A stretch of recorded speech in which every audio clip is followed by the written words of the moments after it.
everyone. Good morning, good evening, and good afternoon, wherever you are in this world. Welcome to the first Employee Centered Academy session in 2022. So, a very happy new year to you all as well. I hope it's not too late to say that. The topic for today is localization and multi-language support. But before we dive deep into it, I'm going to give you a quick preview of what to expect in this session, especially for those who might be attending this for the first time. So, the Employee Centered Academy sessions are actually sessions created just for you to ask your questions, get your doubts clarified, and learn directly from the product team. We bring in specialists from all over ServiceNow to help you implement ServiceNow better and easily. This is not a presentation. So this is not a webinar, is what I like to say.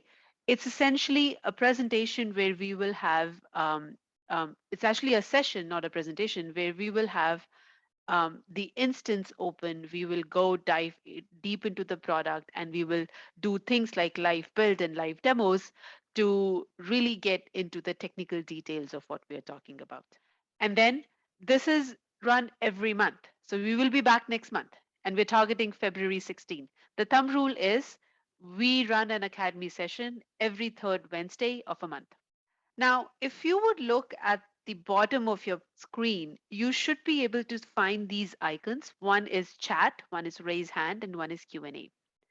I highly encourage you to use the Q&A panel, the Q&A option for asking all your questions.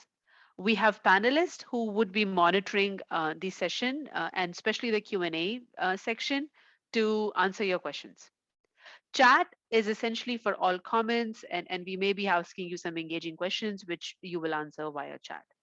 And raise hand if you have any issues, and we will potentially open the forum for live questions, voiced out questions, and you can use it for that.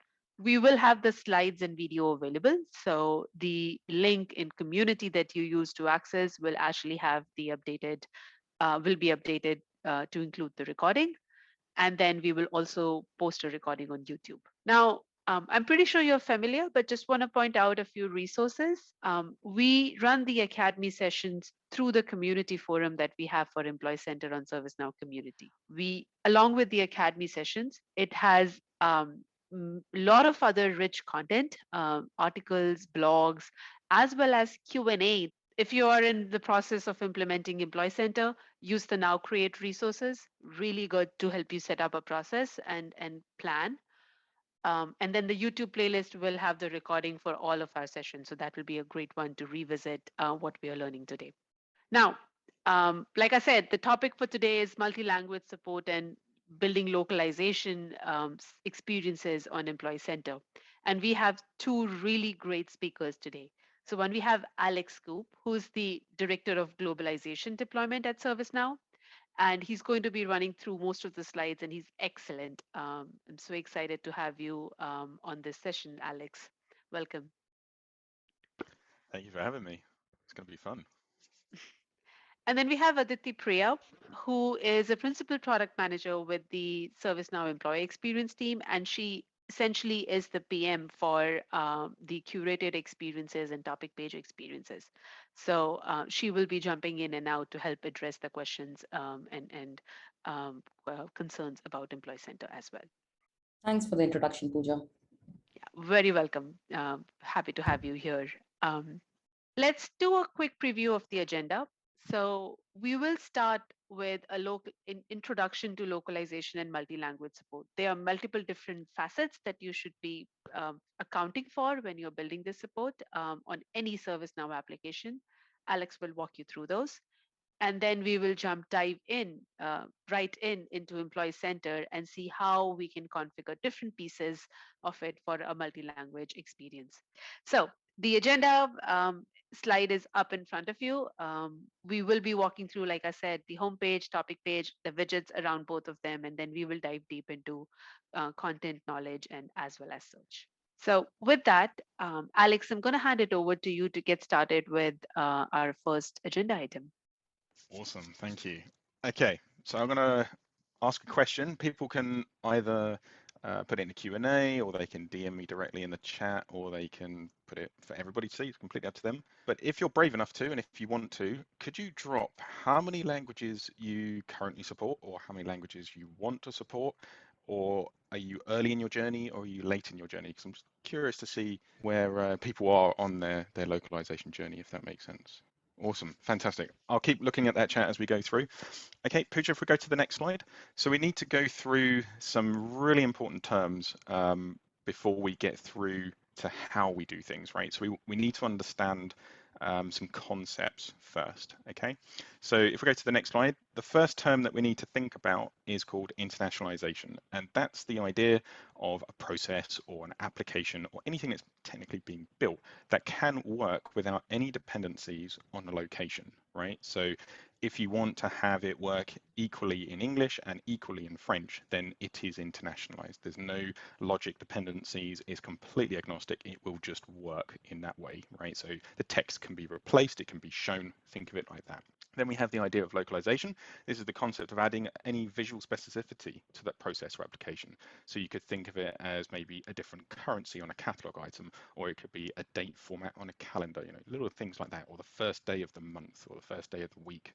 Different areas of the world have slightly different nuances.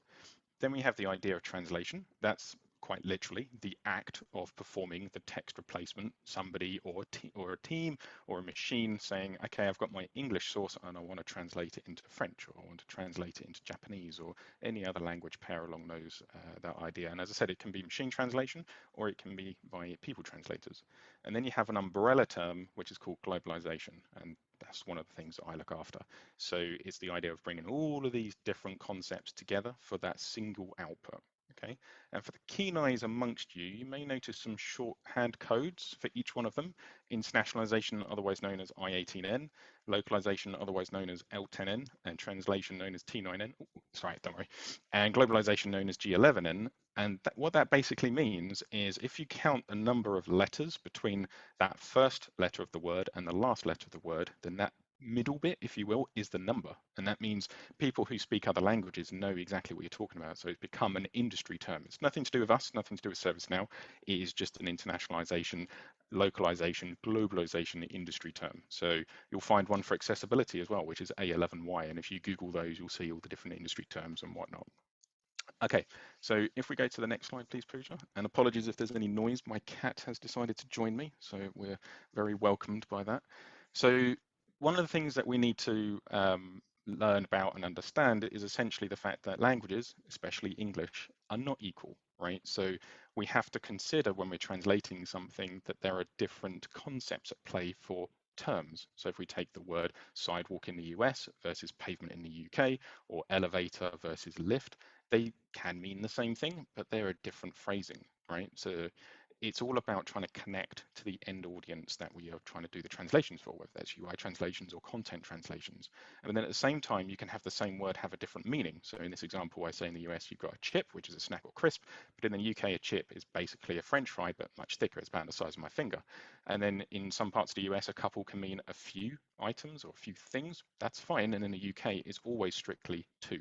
And then you've also got the idea of pronunciation, but as we don't need to worry about pronunciation here, we can pass that one. So if we go to the next slide, this goes even further because we can think about spellings, right? So the idea of a payslip can often be referred to as a paycheck in the US, but it's spelt differently in the UK, or even the word localized, right? You've got the words that end in IZE versus ISE, and then you've got how words have many different meanings. So the idea of a close being shut, and in verb in French, it means different things to what it means in Finnish, and so on and so forth.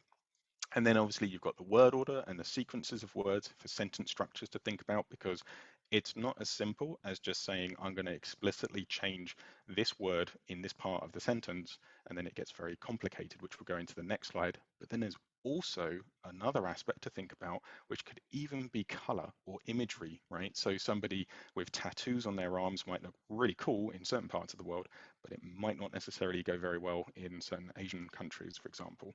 And if my name was in red in Korea, it could imply that I'm actually deceased, which would not be a good thing. So if we go to the next slide, This is all important so that when we're building our own components, imagine a widget on the portal, for example, we need to think very carefully about our sentence structure. And in this example, we can see for the sentence, you have X number of items in your shopping cart. That's fine in English, but it actually makes it very difficult to translate, right? Because you've got two translatable strings there. You've got the you have and the items in your shopping cart. So that might work fine or okay in certain Latin languages, but it certainly wouldn't in Japanese or Chinese or Korean, for example. And then as you can see, we're going down to make it better and better to, ultimate nirvana, where we don't actually have the number in that sentence. It could be a separate object at the end, right? So the number of items in your shopping cart could be afterwards, and then that's a separate object in the sentence structure completely. So all of this is the theory to say we need to think very carefully about the content that we're going to translate, as well as what we want it to come across as. So if we go to the next one, please. And then in the platform, it's really important to say that we have a bunch of functionalities, and we're going to go through some of those today. I'm not going to go through all of them because otherwise we'll be here for far too long. But the key objective is always that we want to try and build experiences with certain interactions that are easy to use, easy to consume, and they feel natively comfortable for the end users. So we have different areas of the platform that we can do, and the whole platform itself is built on building blocks, right? So we have client scripts, we have widgets, we have catalog items. When you look at all of the different things that the platform utilizes, all of those building blocks, they're leveraged everywhere, right? So a widget is a widget for the IT portal, the old IT portal, or the widget is the same concept in the ESC portal that we're going to talk about today, or a form or a client script, as I said earlier. It doesn't matter if it's for a CSM use case, it doesn't matter if it's for a custom app use case, it doesn't matter if it's for a HR use case. And it's the same with catalogs, it's the same with knowledge articles, it's the same with VA topics, and it's the same with just agent chats as a whole, right? So then on top of all of that, we have certain functionalities. As I said, we have dynamic translation, which we'll talk about a little bit later. But the key thing here is to also say for this whole platform, all the out of the box aspects and components, we have 22 language packs, and that's what our team generate. We create and own those 22 language packs for all of the out of the box UI translations. So if you install, say, HR, for example, or you install anything to do with ITSM, if it's completely aligned to out of the box, you could install Japanese, you could install French, and all of those translations would be there, right? So it's to say that it's all using the same components that you guys are going to use. And we'll talk about how that all comes together in a bit. So if we go to the next slide, please, Pooja. So everything we're going to go through today is kind of like an abridged version, if you will, but we have a lot more content in documentation. So if you check docs, we have a whole section on docs. We have a whole bunch of development material on the developer portal, so you can have a look what we talked about with the word order and the word sequencing and how to simplify your source text if necessary. We have a whole page on the CSC with a workbook, executive briefing decks, the globalization guide, which details all of the languages that we offer for what plugins and what store apps are translated per release. And of course, we now have a full training path, right? So if you haven't taken it, I highly recommend you do. It takes about 3 hours. It will go into a lot more detail to what we're going to talk about today, because today is going to be super focused just on the employee center. But yeah, this is going to get into a nice, interesting bit. So now we've gone through some of the theory aspects. Let's put our business hat on for a second. We need to think why we want to do this. Why do we want to translate an entire portal, right? Is it because the business has asked us to do something? Well, let's have a look. So if we go to the next slide, usually the big business drivers are going to say, are we trying to improve the end user engagement so that our CSAT can increase by 1 point, as an example? Or are we trying to improve the usability so that meeting an SLA can increase by 10%? Or are we trying to improve service capability? Or are we trying to improve our business outcomes? Or are we trying to get to a point where we can measure better customer benefits, right? And it could be more than these, it could be all of these, it could be some of these. It doesn't matter. But the key takeaway is there's always a driver, right? It can't just be, hey, we want to do this because we can. There should be a measurable outcome so that you know what success is for your particular needs. So if we go to the next one. So as an example, we should be able to measure engagement. We should be able to measure usability. We should be able to measure our capability as a team, if that's what we're going to be doing. And we should therefore be able to measure the outcomes that are associated to what the undertaking is. And we should therefore also be able to measure the benefit. right? Hopefully, at the end of doing this objective, we should have happier end users and their customers, happier employees, depending on what it is that we're doing. So we're doing the employee center, so that would be mainly for employees. And we should have a better fulfillment metric, right? Maybe things are happening faster, maybe things are happening easier, completely dependent on what you need to do. And therefore, you should have a better customer retention because your uptake is going to be better, right? So adoptions will be better in that sense. Okay, so if we go to the next one. So we're going to look at the employee center, the new one, and we need to think about what makes up this particular portal. Okay, and it's all about the user experiences. That's the key thing, right? We need to think about each of the user journeys that we're going to cover. So this isn't going to be super exhaustive, but it's just to say, be in the mindset of saying, okay, I've got the mega menu, for example. I need to translate the components for the mega menu. I need to think about my topics. I need to think about my catalog items from whichever business units are going to be shown in this given portal. Is it a bit of IT? Is it a bit of HR, for example? I need to think of potentially the knowledge articles that go into that, right? Are they going to be visible for everybody or some people? Do I have extra policies that we need to show, and therefore do they need to be translated for certain audiences? And it's not to say it's a huge list, it's just to say think of what your users are going to be interacting with, because the objective is to try and avoid what we call a mixed language experience, meaning some things might be in English, some things might be in your target language, because that may impact your adoption rate on the end user side. So if we go to the next one, please. So like I said, you need to think about all the titles, all the menus, all the pages, potentially taxonomies, services, any portal news or announcements that you have, or any other such custom content. Maybe you've got some custom widgets for, work holidays or calendars or anything along those lines. If they're shown, should they also be included in your translation scope? When we've worked out the what, right, how we want to do this, we can then decide what is our scope, right? It's the very first thing. We need to think about how many languages are we going to take the undertaking for, right? What UX? Now we've thought about the end user portal, that's fine, and we've thought about those user journeys. Now we need to think about the actual user experience scope. And then we can decide what's our translation strategy going to be. Is it going to be a machine translation? Is it going to be manual translation through people? Is it going to be mixed? Entirely up to you. Right? There are different pros and cons for different things, but the idea is to decide all of those things and plan for those as early as you can. And then when you've identified that part, you can start thinking, okay, if we have a knowledge base that we want to translate, when was the last time we did an audit on those knowledge articles? Are they still relevant? Do they need to be re-updated? Do they need to have new information? Do we have all the stakeholders for all these different teams that we're going to be interacting with, right? Have we identified all the personas that we need to be talking to? Is the content provided to us, as I say, the most up-to-date, most relevant? Is there new stuff? Is there new branding that we need to take into account and think about? And when you've got all of that, you can then start to action it. So we recommend the idea of having language leads per language, and we'll talk about that a bit more in a bit. But the idea is to say that those personas, language leads, they define the quality of your language for consistency reasons. So certain terms will always be consistently translated in a particular way. The tonality of the translations, the nuances that you want to have. So do you want it to come across as soft and calm and genuine, or do you want it to come across in another particular way? Whether it's a masculine ending of a word versus a feminine ending of a word, depending on the language, all those different things. And basically the idea here is in this whole column is to say everybody is aligned to the goal. They all have their roles, they all have their responsibilities, but everybody is aligned and they can do what they need to do. And when all of that's done, you can have your base test, right? So if you built the portal, that's fine. You've built your catalog items, that's fine. Standard UAT, functionally test it in English, right? Make sure all the little interaction points are working in English. And then you want to visibly test it, so we call this UX testing, in your target languages.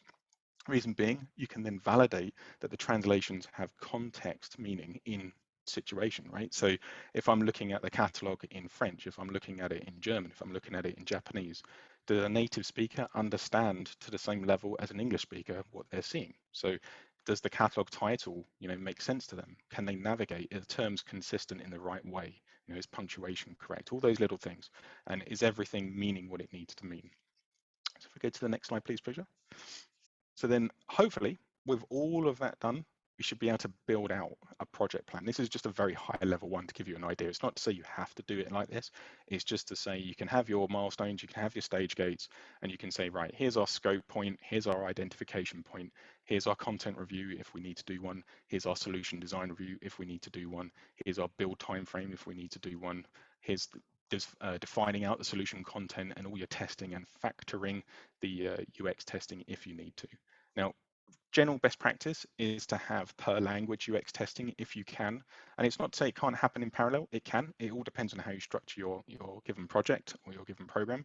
But the idea is to say at least test it in language before go live, right? Because you want to be fixing any translation tweaks or amendments or anything like that before you go live, because obviously it's going to be setting best expectations when you go live in that first day, right?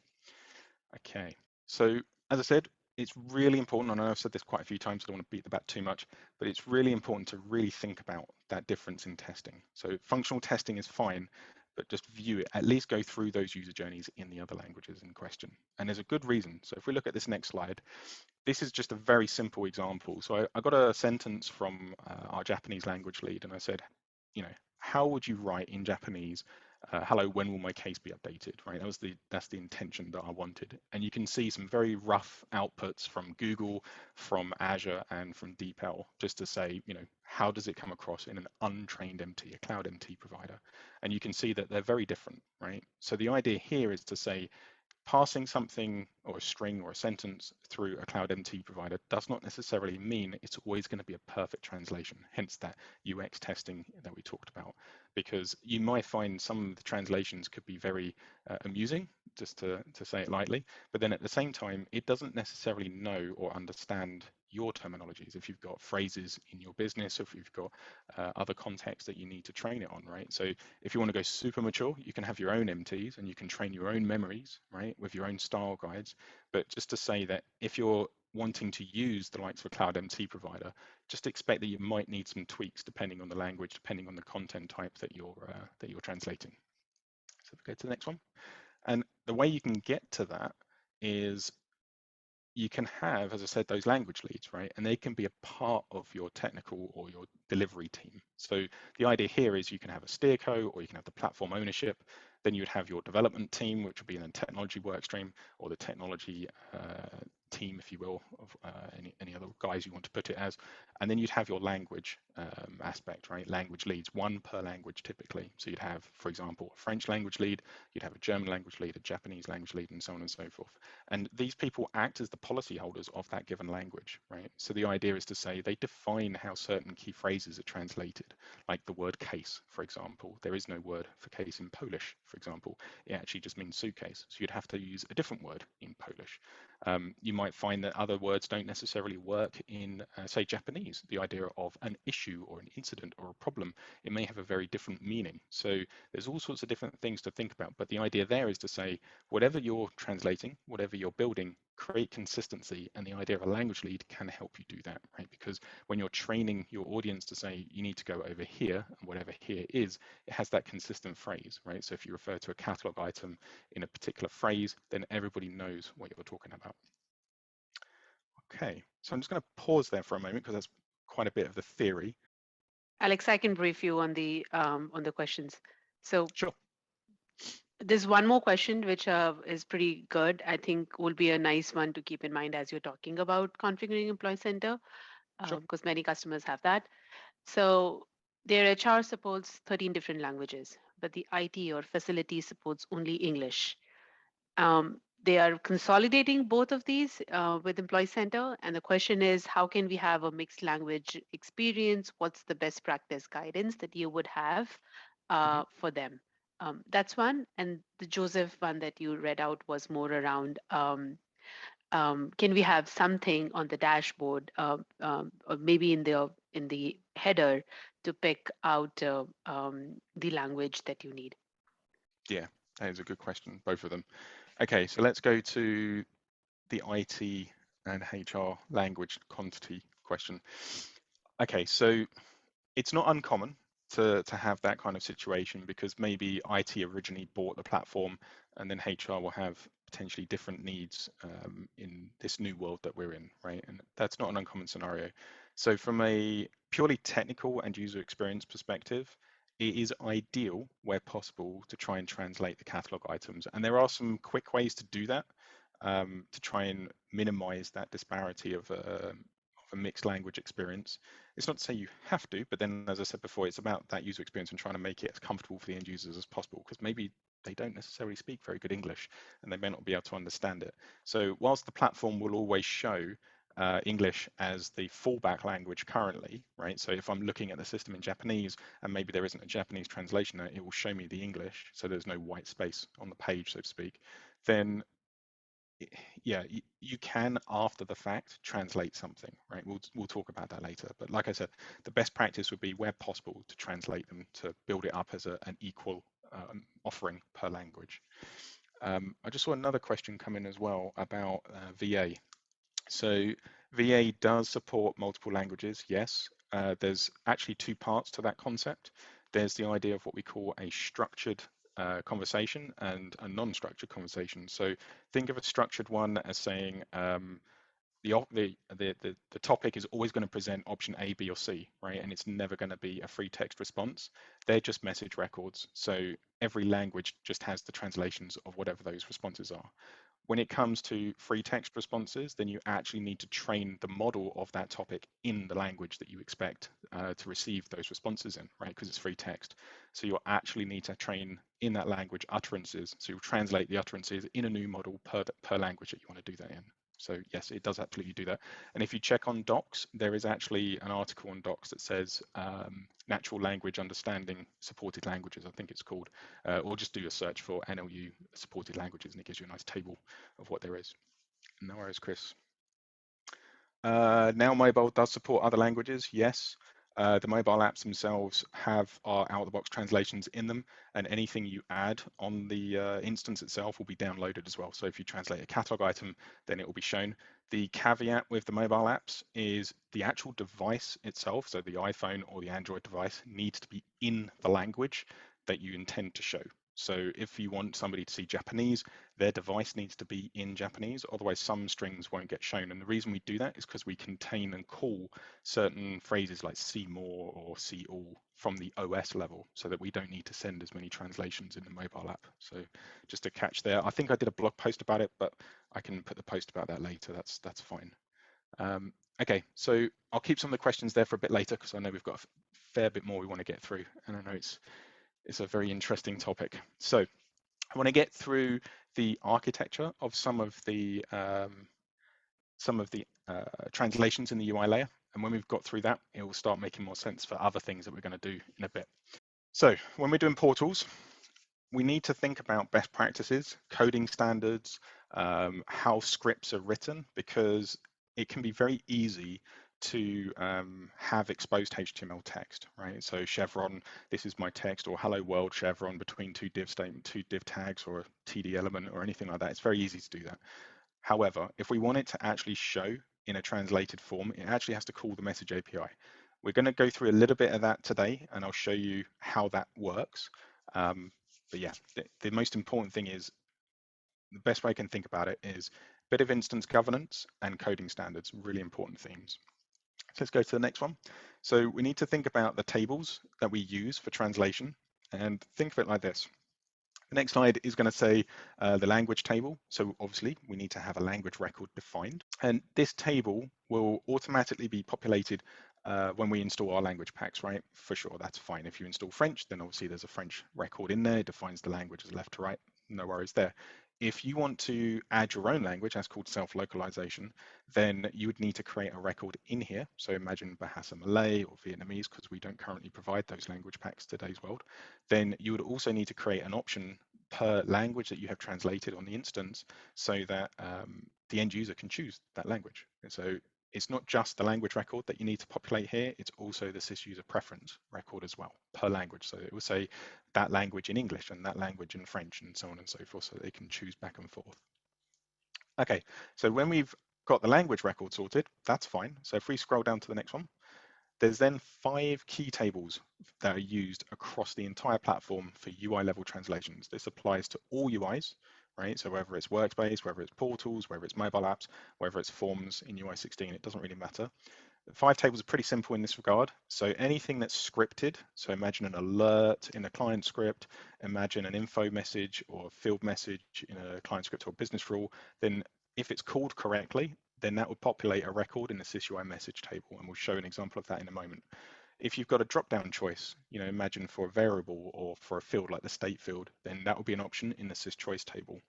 Field labels in the back end are always for sys documentation, and anything else, which will be, say, a variable title, or depending on its field type, will be sys-translated or sys-translated text. And we're going to go through how they work quite quickly. So by all means, you'll have the slides afterwards, but we're going to get through the concept and then ask any questions as we go through, because I know this is quite an important one.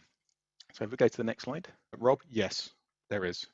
And we can talk about that later if you want. Okay, so sysui message. This table works by key, right? So the idea is in your script, you're calling the message API, and there are various ways, which we'll show you in a second, and it's unified by a key. So in your code, you'd say alert get message key, that's fine.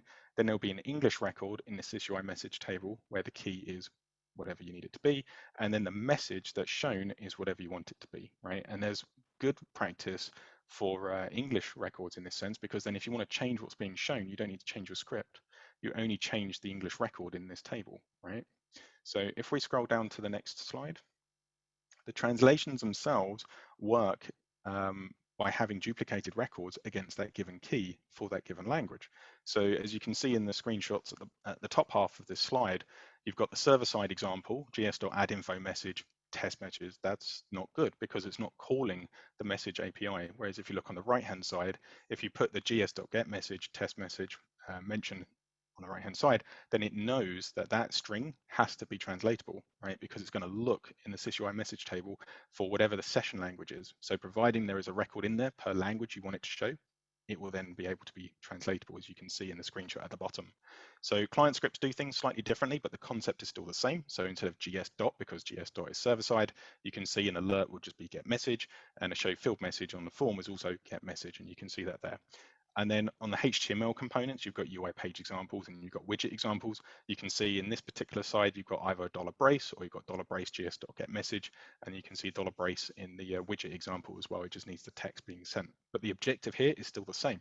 It will always look at the sysui message table, and whatever you've got either in the quotes or within the braces will be your key. So you can either have a short sentence, you can either have a naming convention. It's completely up to you. But the idea is it's all there and you can see the data. So going to your question, Rob, that's one way that you can do an export, providing you've actually got on top of all of those records there. So imagine we've got some drop-down choices. That would be in sys choice, right? So where we make our English choices, we actually also make our translation records. They're exactly the same. The permutations are exactly the same. It's just the labels are different and the language is different. So if we go to the next slide, we can see an example of the state field on the incident form for the English records and the French records. It's the same table. It's basically just filtered on the language. So we're saying group the incident state field options for me on this instance that I took the screenshot on, 6 for English, 6 for French, and you can see it's just the label column that has the translations themselves. The system itself will understand that it can show them in a different order, in a different language with those labels, providing all the permutations are correct, right? So on the sys choice, providing your target table, your target element, which is the field, the language, the value, dependent value, hints and all those kinds of extra elements, providing they're all correct, it will behave in exactly the same way. So sys documentation is the same table that you make your English field labels, right? So if you're using a field label on the back end on a form, then you would duplicate those same records to make your translated records, right? It works in exactly the same way. So if we go to the next slide, we'll see an example of the state label, which is defined on the task table. It's inherited on an incident table. We can see that there is one label for English and there is one label for French. And the system will understand how that works, okay? So if we go to the next one, please. And this is where it starts to get a little bit different. So we also, because we're dealing with a portal, need to factor in the idea of the sys-translated text table and the sys-translated table. They work slightly different ways, but think of this. With the sys-translated text table, it also has to factor in the sys ID of the English target record, because it's not just the table that we want to instantiate, it's a record on the table. So imagine a catalog item, right? That's on the SC cat item table or any of the extended SC cat item tables, like PC hardware, for example. Then we want to actually replace the text that is a record in that table rather than the text on that table, which is what we want to do with the previous table that we talked about. So if we look at the example on the next slide, we know that we can populate the translated text table based on the field type, right? So if we're looking at the name field on the SC cat item table, we can see that it is actually a translated text field type, which means we straight away know that we want to populate this translated text table. So with that in mind, if we wanted to translate the MacBook Pro catalog items from the demo data, which we'll talk about in a bit, then providing we know what the sysid of that English source record on the SC cat item table is, then when it comes to the sys-translated text table, we can say the document field is the sysid of that cat item record. We want to replace the name field value in Czech, in German, in Spanish, in Finnish on that SC cat item table, and then the value is our translations. But the caveat here is this table, the translated text table, doesn't hold any English.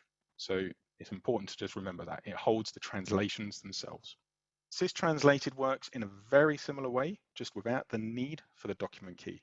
So all we need to know is the target table in question, the field label in question, the language we want to do, and the value being the translation and display name. And this table also doesn't include the English, but you can see the concept is the same. So if I'm looking at a variable, for example, which is defined on the item option new table, the question itself, the question text, you can see that that's a translated field, which means it populates in a sys-translated table. Okay, so if we wanted to replace, as you can see here, the question text, then you can see the translations underneath. The bottom will say table is question, that's where we want it to be. The display name is the translation.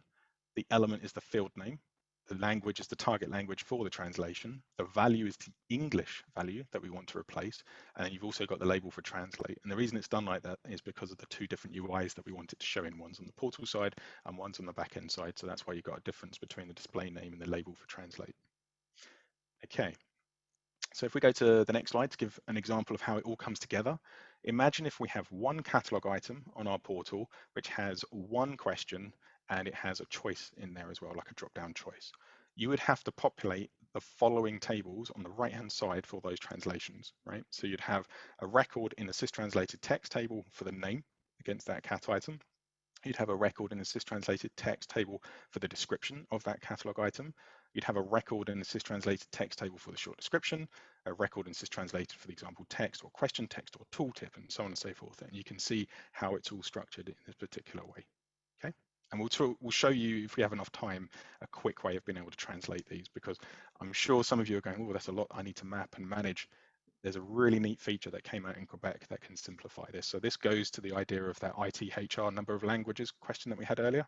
We'll show a neat way that you can do that quite quickly. Okay, and if we go to the next slide. So by all means, take a screenshot of this. It's absolutely fine. This is supposed to be a cheat sheet, and this explains at very high level what those 5 tables are for and very roughly where they'll be used. So typically the UI message table can be used anywhere. SysChoice is usually used in UI 16, works based on some portals depending on how you set it up. Sys documentation is used for field labels. Sys translated can be used for report names, widget titles, catalog items, all those kinds of things. And sys translated text can also be used for report descriptions and widgets and variables and so on and so forth.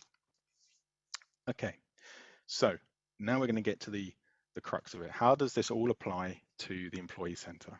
Well, if we go to the next slide, we are going to have to leverage the I18N debugger to go through a concept. So the I18N debugger, the idea here for you guys is to say when it's enabled, it's the third one from the top that you can see, displays translation prefix on translatable strings.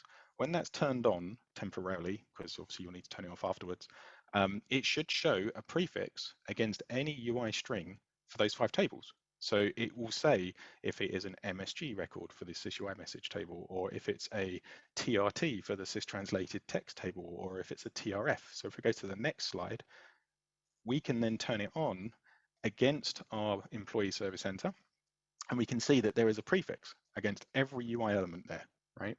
And if there isn't a prefix, this is where that coding standards comment I made earlier comes into it. If we're missing a prefix and we don't see something like an MSG, we just see the text, then it means we haven't called the message API in our code if we've made a custom widget, for example.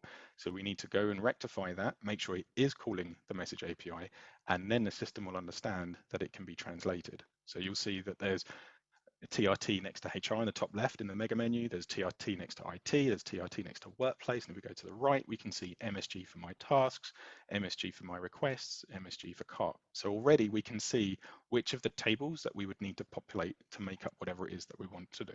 Okay. So if we go to the next one, just to show you the art of the possible, you can see that there is an English version of the Employee Service Center, and there is a fully Japanese translated version on the right-hand side. So it is absolutely doable.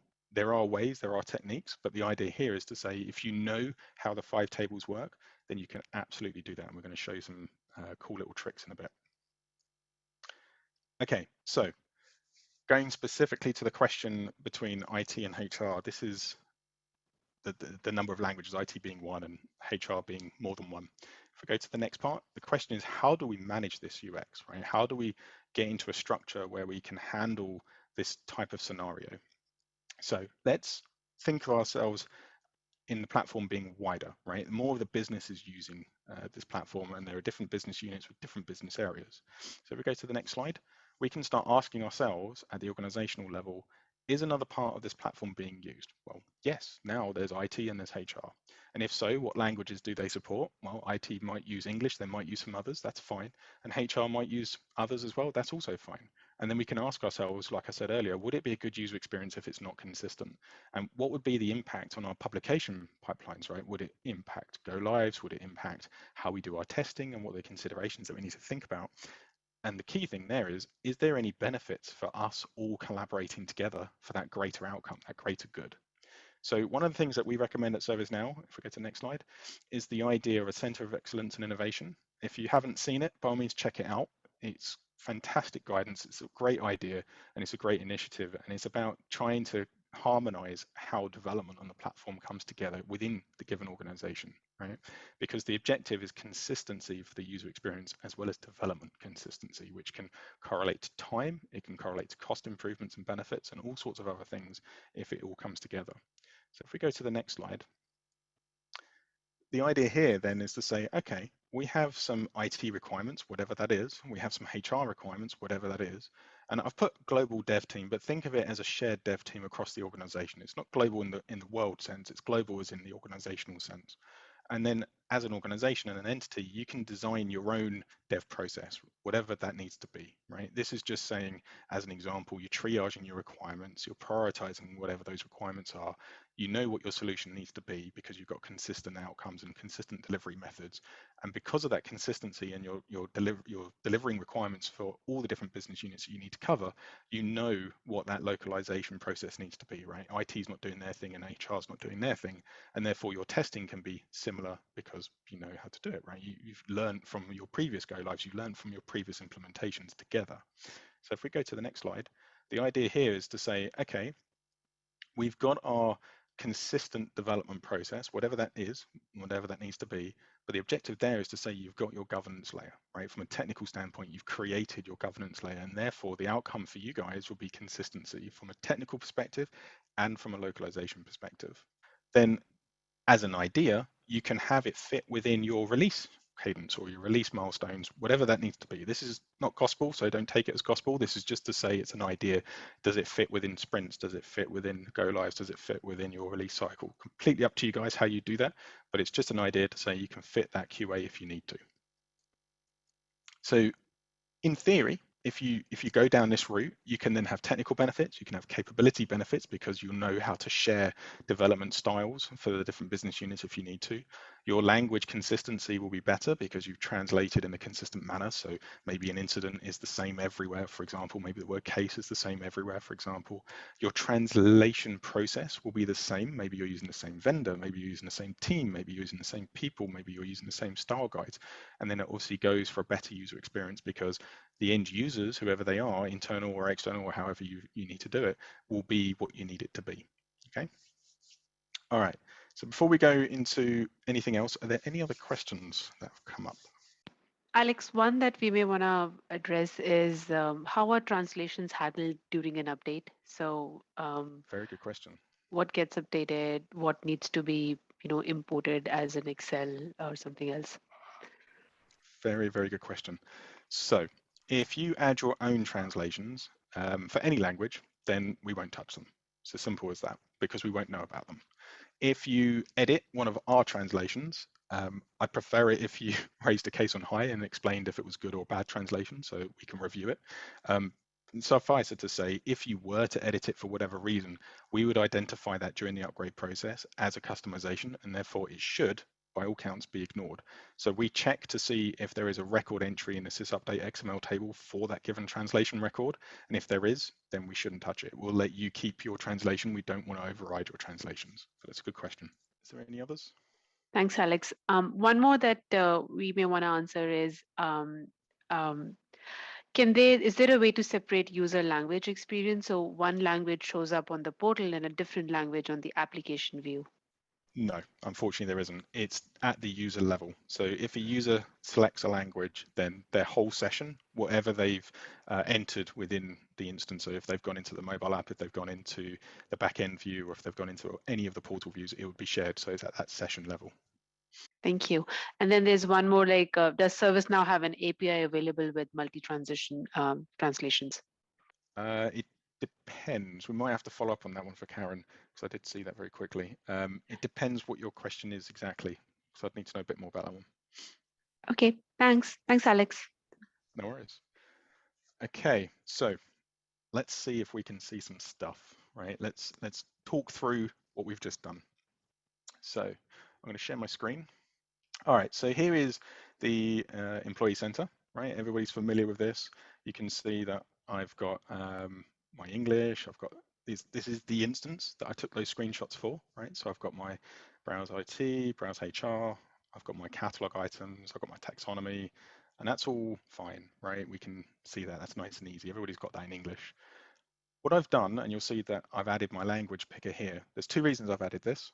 It's the out-of-the-box one. So if you go to a portal edit page, you can just drag and drop what we call the language switcher widget, right? And the idea here is to say, think of that end user experience, right? If a end user cannot necessarily read the first language that they're presented, can they easily change that language, right? So the out-of-the-box behavior will be click up here, go to profile, and then scroll down. But there's ways that you can do better than that if you need to, if you want to. It doesn't say you have to, but it's worth always considering. You can add this widget or you can have it in the menu if you want to, right? You'll find that on many public websites. But the idea is we give you the building blocks to make the decisions yourselves if you need to, right? So let's change my language to Japanese because that was the scenario that we had. So it's just going to change my session, right? I'm now in Japanese, and you can see that my catalog items are now translated. You can see that my topics and my taxonomy is translated, and my footer menu is translated, and you can see my mega menu is translated. And you can see all of the components are translated there, right?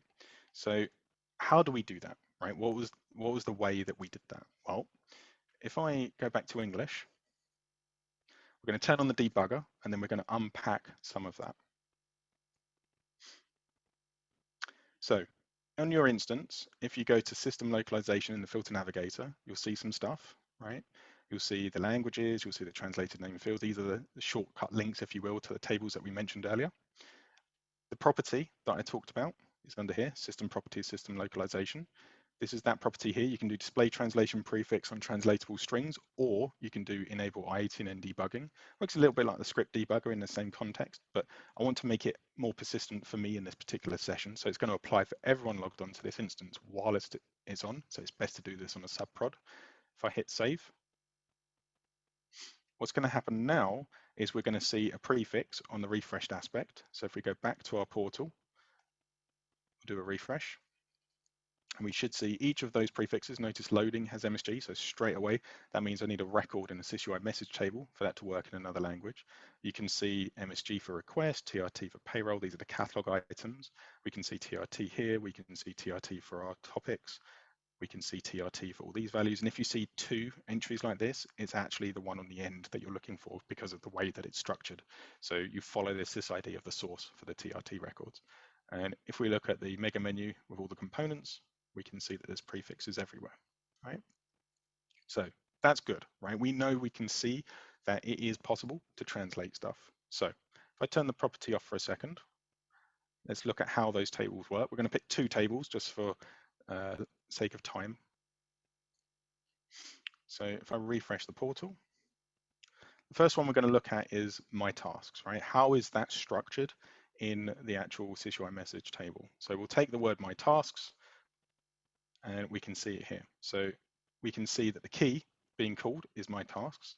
And we can see that this instance that I've got has all the translations for all those different languages because it's actually an out-of-the-box one. So if you installed the translations, you can see the translations here, right? So if I wanted to, I could just edit the entry in here, and then that's nice and easy, right? That'll be whatever it needs to be. So that's the first thing. If we look at one of the translated text entries, so if we say the topic for email accounts, so if I go across to here, where is it? IT. So if I wanted to translate this particular topic here, email accounts, then that would be an entry, and I'll go and follow that sysid in a second, but we can see that we need the document to point to the actual source record of the topic. The field name we're replacing is name, the language we want to do is Japanese, the table name is the topic table, so it knows that field for that sysid, because think of it as a query, right? It's going to look in that table for that field against that sysid, and then we're replacing the English in that name field with the translation here, right? So think of it like that, we're instantiating the text. So if I go into that document record, this should be, we might have to walk a bit further, but this should be the actual topic record in English, which you can see here, right? So we're wanting to replace email accounts, and therefore we can see that, right? So if I go back, email accounts, okay? So if it makes sense for anyone, by all means drop yes. If it doesn't make any sense, by all means say no. It's absolutely fine. And I'm going to show a very quick way how you can translate a catalog item. Joseph. Awesome. Okay, so I promised I would show you how you can do a catalog item nice and easy. So let's try this.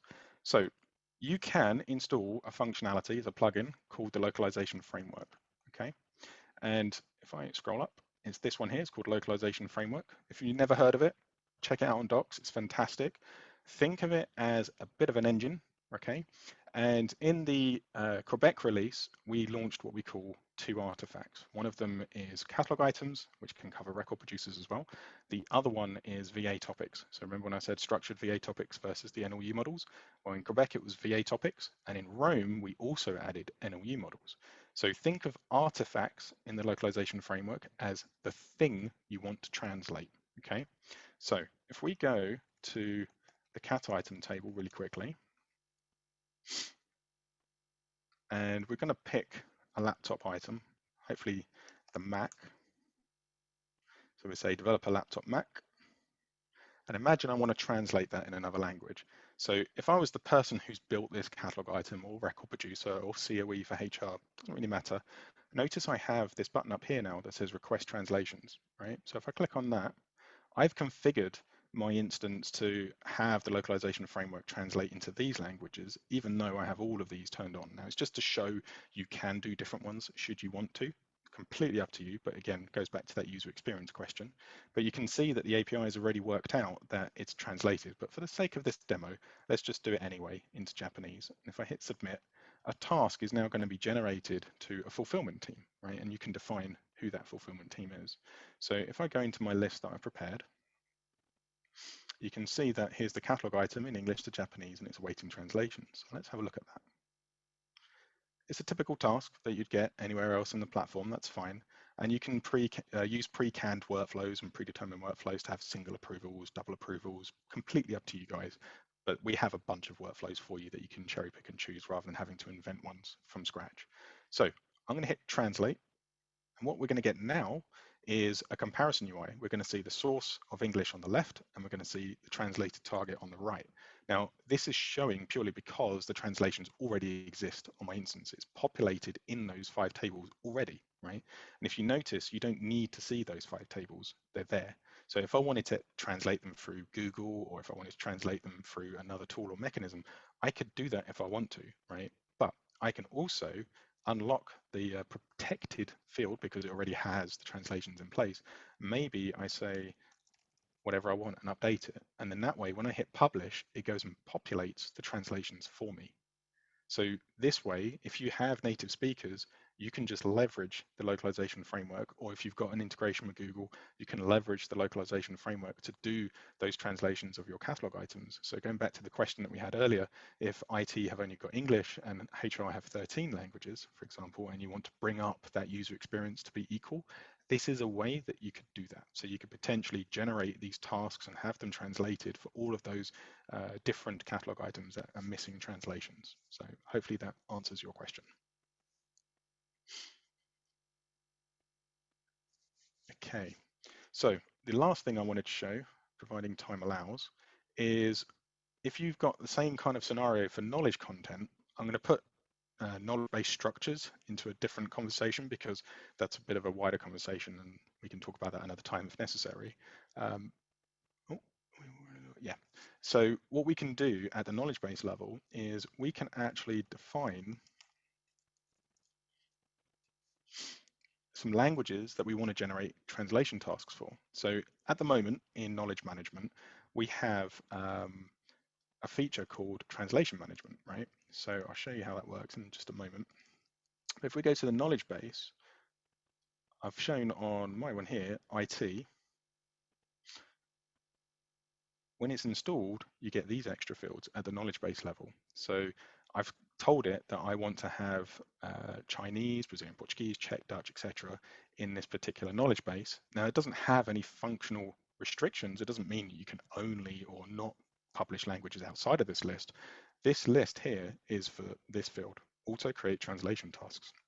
And what this means essentially is when I've created a net new article and published it in whatever my source language is, it will generate me translation tasks completely automatically, and they can be assigned to whoever. And I can still use that same integration if I have it with Google, with Azure, with Watson, completely up to you. So that functionality is called the dynamic translation, right? So if you've already got that, then this is now a second or third scenario that you can leverage that same spoke.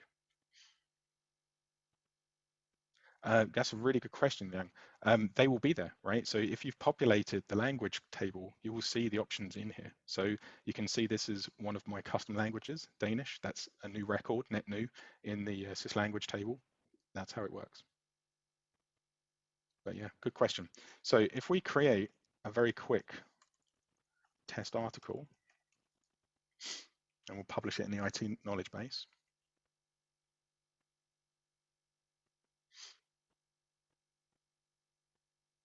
So we'll say this is a standard article, put it into the IT knowledge base. Oh, how if I could spell. Category we'll say is whatever we want it to be. Let's say email. This is a test article. We'll say this is my test article, and that's all fine. So let's say save, and then we're going to publish it just for speed. So then it's going to go into the review. So we've gone back just because we're in the same tab. So if I do a browser back real quick and wait for the related list to load, we've got an approval to do, so that's fine. So I'm just going to auto approve it. Now what's going to happen is this article is now available in the knowledge base in English. That's fine. If we scroll down, yes, for Abhishek, you can. You'd have to build your own spoke to Amazon, but yes, you absolutely can. We have documentation on how to do that. So you can see here, I've got these translation tasks. It's automatically created a task. If I want to give them to translators or if I want to give them to knowledge authors or whoever, that's fine. They're all there, right? And this is because that was the 22 languages that I selected at that KB level. So if I only selected 5, it would create 5 translation tasks. Now, this hasn't created the translated articles yet. That will be the next step within these tasks, and you get that same comparison UI with the English source on the left and the target language on the right. But the idea here is to say that first step is done for you. Now, for those who don't know, knowledge articles work in a parent-child relationship. So if you create your English record at the top of a little pyramid, if you think of it like that, then your translations are actually related via the parent field in here. So your translated articles will populate their parent fields with your English source article, for example. So just for those who don't know, and we've got a whole bunch of training on that expert series as well. So the last thing I wanted to show, because I know it's a big topic, is can search work in other languages, right? So if I go back to the portal and I do a quick search for laptop in English, this is what you would expect to see in English, right? So if I do that, you can see it's made a match on the development laptop, the sales laptop, and the developer laptop, and you can see we get results for all the different search sources that I have. So knowledge content, I can see it for catalog items and anything else, right? Nice and easy. Now, if I do the same thing, but in Japanese, what do we get? So let's have a look. So I'm just going to pick up a Japanese term, which I've pre-canned, but the idea is exactly the same. It's Google translated the word for laptop, right? So we're going to paste it in here. What do we get? We've got a whole bunch of results. And you can see that is the match term for here. So if we go to that MacBook, we can see it's now showing me the Japanese translated version of that catalog item. It's the same catalog item, it's just showing me that translated text values that we talked about earlier. And the search was able to find it based on the indexes that were run. So just for those who are aware, this is not using AI search, this is using Zing for now. But yeah, it works in a very similar way. So if we wanted to look for a knowledge article specifically, if I take an example that I made for a spam, I expect to see this as my search result. So if I do a search for this, we can see it there. We made a match. So showing how that parent-child relationship works, this is a translated article with an English parent article. So if I click on here, you can see it's got a globe, which means it's a translated article, and you can see it's in English, it's in Dutch, French, it's also in Chinese, and it's in Dutch there. So we've got the Japanese up there as well. So all there. Okay, so I'm conscious of time, but I want to make sure you guys have enough opportunities to ask questions. So is there any other questions that we can go through?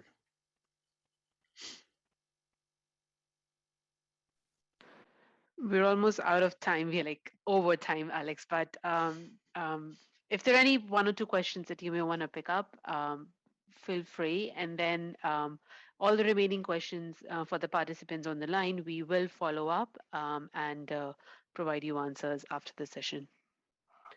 Indeed.